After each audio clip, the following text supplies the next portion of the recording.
आज्ञा मु आसती थाना को आसती आम राजनगर थाना। आज मु थानार द्वारस्थ होती कहीं मो पुओ प्रति बहुत विपद अच्छी मो परिवार विपद अच्छी। आबेकार कथा नुहे ये 8-10 वर्ष ला उक्त स्त्री लोक जनक मो प्रति बहुत माने व्यवहार खराब कर आसी। मो स्त्री आम आसीचु अश्लील भाषा कहवा सहित जो भाया कथबार्ता कर थाना द्वारस्थ हो मु देखापी चाहूँगी कि प्रकृत मत न्याय मिलूँ ना मिलूनी।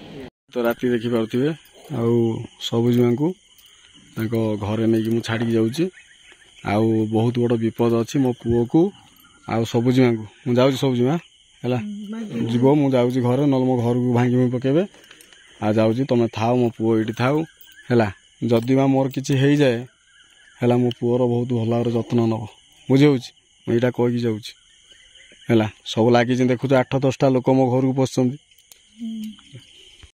गोटे है मुझे पहुँची मो पुओर सुरक्षा मो छोट पिलाटा सबुल तो टार्गेट से जन्म होला पाखु ता ना बहुत खराब कथा कहवा माने एते से पार्टी पोक पड़ूनी भाया अभद्र भाषा कहते।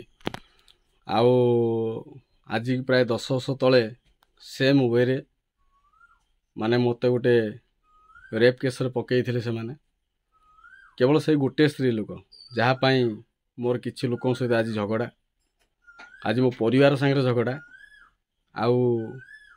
से भाभी कि आज से भाया कर वीडियो रेकर्डिंग कर रखी मु जाइए पचारिया मु गला गोटे साबुल धरती गोटे ठेंगा भी धरचिनी मु गोटे बाड़ी नहीं जाइली कहीं जदि से मत आटाक करेंगे कौन करेंगे शुणु शुणु कौन ना तमें बाल्टी रे पहाड़ आगे पकईच। आज की 10 वर्ष है यही गोटे स्त्री लोक मझे झील मान को एकत्रित कला मत मारियापाई फलस्वरूप कौन है तू ही माड़ खाइलु। तार आ गोटे कथा हूँ जड़े जन को कहीं मार जड़े मु गोटे पिंपुड़ी हेले मु पिंपुड़ी जो छुँची पिंपुड़ी भी मत कामुड़ी पकाऊँ सी तो आत्मरक्षा करने सी जीवन को रक्षा करने सी लास्ट मत डकई पठेला मु गला को परिस्थिति बुझिला को मुझे परिस्थिति बुझापी गोटे केड़े बड़ झील है कौच कहना मु सार्ट को चिरीदेवी गंजी की चिरी देकरी मु थाना जाकि तो ना केस करी। बर्तमान मो पाखे से भिडटा अच्छी कहीं बहुत अश्लील भिडियो आप देखे पारूनी जो मैंने स्थानीय लोक अच्छ निश्चित आसी देख से मत भिडियो कौन कर स्त्री लोक भीतर कथा जाइला कहीं ये स्त्री लोकटी ना मत राति भलारे शुए दौची एत टेंशन दौची कमेंट फमेंट करिया सबू प्रकार कला को विद्या सब जना किमिति कौन मोर झगड़ाटा कर सबू केस रे सी मो पछ लगी मो पुओ प्रति विपद थिबारु मो स्त्री प्रति विपद थिबारु मो तांको ता मामू घर छाड़ी आसी एमिति करी मोर माँ जी सी मत समर्थन करुच्ची। मु बुझीपानी समस्ते गोटे पट हो जाइछंती।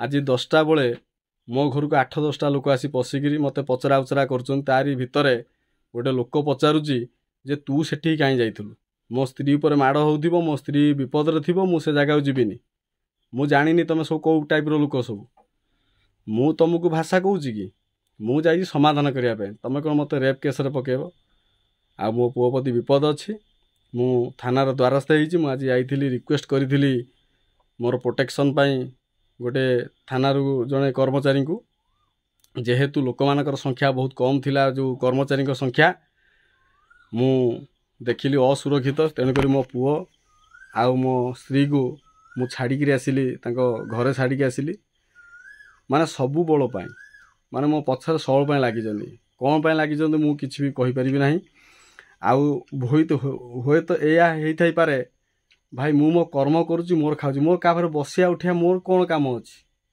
जेबे ठारू मो पुओ आसी मो जन्म है बसे तांकर रागटा आहरी अधिका माने मो पुओ मो ठारू जन्म होनी मो पुओ का ठारू जन्म होइची।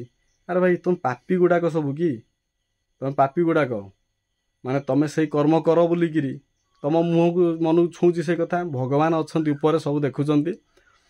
आ गोटे कथा हूँ जिते गोटे मनीष सहीबार सीमा बाहर को पलैले बहुत भयंकर हुए।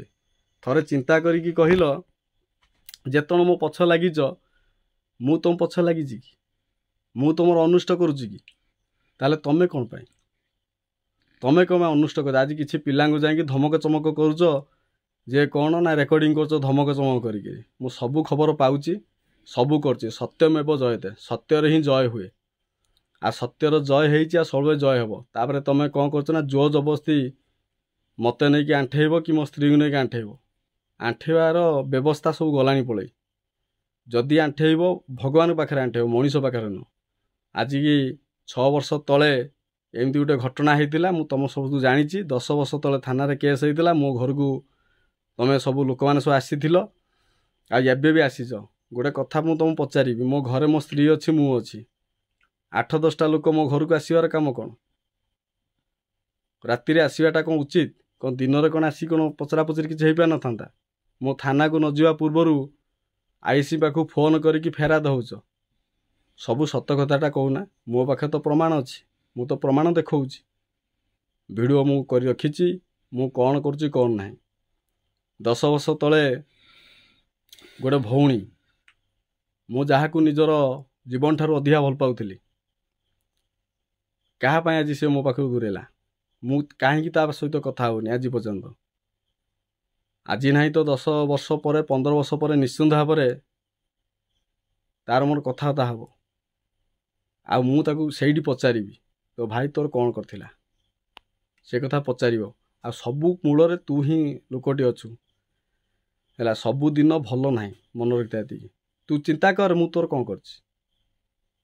ତୁ ସମସ୍ତଙ୍କ ସାଙ୍ଗେ ଲାଗୁଛୁ, କିନ୍ତୁ ଭୁଲ ଜାଗାରେ କାହିଁ ଲାଗୁଛୁ? ତୁ ଯେଉଁ ଭାଷା କହୁଛୁ ମୋତେ ବି ଆସେ, ମୁଁ ବି କହିପାରିବି, ମୋ ସ୍ତ୍ରୀ ବି କହିପାରିବ। କିନ୍ତୁ ଯେହେତୁ ଆମେ ଉଚ୍ଚ ଶିକ୍ଷିତ, ତୋ ଭଳିଆ ଲୋକ ସହିତ ବଢ଼ିବା ପାଇଁ ଆମେ ଚେଷ୍ଟା କରୁନୁ। ଆଉ ଆଜି ବି ଖଣ୍ଡାମାଳ ଗାଁର ସମସ୍ତ ଗୁରୁଜନମାନଙ୍କୁ ମୁଁ ରିକ୍ୱେଷ୍ଟ କରିବି, ଏକପଟିଆ କଥା ଶୁଣ ନାହିଁ। ଆସି ଶୁଣ, ପ୍ରକୃତ ଘଟଣାଟା କ'ଣ ତର୍ଜମା କର। ମୁଁ କେବେ କାହା ଘରେ ବସିକି କାହା ପିଣ୍ଡାକୁ ଯାଏ, ବସେ କାହା ପାଖକୁ ଯାଏ? ତମକୁ ଯଦି ଜଣେ ଅଶ୍ଳୀଳ ଭାଷା କହ, ତମେ କ'ଣ ସହିପାରିବ କି?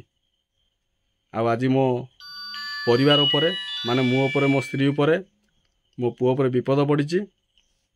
ଆଉ ତାଙ୍କ ସୁରକ୍ଷା ପାଇଁ ମୁଁ ତା ମାମୁଁ ଘରେ ଛାଡ଼ିକି ଆସିଛି।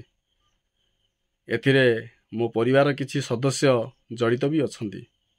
ଆଉ ତା ସହିତ ସେଇ ଯେଉଁ ଲୋକଟି ବି ମଧ୍ୟ ଅଛି। ମୋର ସୁରକ୍ଷା ପାଇଁ ମୁଁ ଥାନାରେ ଗୋଟେ FIR ଲେଖିକି ଆସିଛି। ଆଉ ପ୍ରୋଟେକ୍ସନ୍ ପାଇଁ ମୁଁ ସାଙ୍ଗକୁ ରିକ୍ୱେଷ୍ଟ କରିଥିଲି, ଯେହେତୁ 4 ଜଣ କର୍ମଚାରୀ ଅଛନ୍ତି। ମୁଁ ଦେଖିଲି ମୋ ପୁଅ ଆସିଲେ ଏଠି ବିପଦ ଅଛି, ସେଥିପାଇଁ ମୁଁ ତାଙ୍କୁ ଘରେ ଛାଡ଼ିକି ଆସିଲି। ମୋର ୟୁଟ୍ୟୁବର ଭାଇମାନେ ଯେ ସବୁବେଳେ ପାଇଁ ମୁଁ ବୁଝିପାରୁନି, ଯେ ସତ୍ ମାର୍ଗର ଥାଏ ସେ କ'ଣ ସବୁବେଳେ ଦୁଃଖ ପାଇବ? ମୁଁ ସବୁବେଳେ ତା ପାଇଁ ଦେଖିଛି, ଯେତେବେଳେ ମୋ ମିସେସ୍ ପାଣି ପାଇଁ ଯାଉଛି ବା ମୁଁ ବି ଯାଉଛି, ଏଇ ସ୍ତ୍ରୀ ଲୋକଟି ସବୁବେଳେ ଜାଣି ଶୁଣିକି ପାଣି ପାଇଁ ଯାଉଛି, ଆଉ ଝଗଡ଼ାଝାଟି ମଧ୍ୟ କରୁଛି। କିନ୍ତୁ ମୋ ଭାଇମାନେ ମୋତେ ଏଠି ଅସୁବିଧା କରୁଥିବାରୁ ମୁଁ ଏଠି ନଳକୂପଟେ ବସେଇ ପାରୁନି। ପାଣିର ସମସ୍ୟା ମୋର ଅଛି, ସେଥିପାଇଁ ମୁଁ ଯାଉଛି, ନହେଲେ ମୁଁ ସେଠିକି ଯିବା ବି ମୋର ଇଚ୍ଛା ନାହିଁ। ଆଉ ଏମିତି କରିକିରି ବହୁତ ମାନେ ସବୁ ଲୋକ ମୋ ପଛ ଲାଗିଯାଇଛନ୍ତି। ମୁଁ ଜାଣିପାରୁନି ଯେ କ'ଣ ପାଇଁ ଲାଗୁଛନ୍ତି।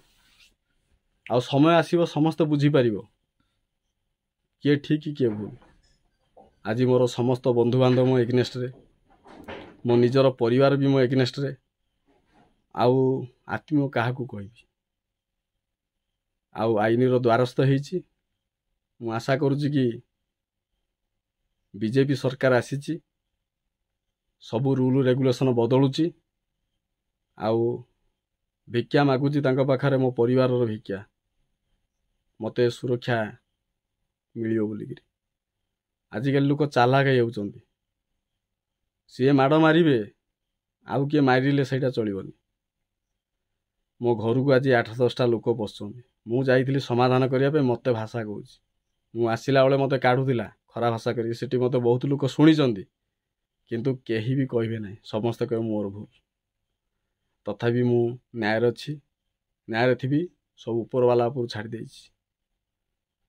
ଆଉ ସବୁବେଳେ ପାଇଁ ମୁଁ ସେଇ ସମୟକୁ ଅପେକ୍ଷା କରେ, ଯେଉଁ ସମୟରେ ଭଗବାନ ଠିକ୍ ଲୋକକୁ ଠିକ୍ ଦଣ୍ଡ ନ ଦେଇଛି। ଆଉ ମୁଁ ବି 6 ମାସ ଅପେକ୍ଷା କରୁଛି।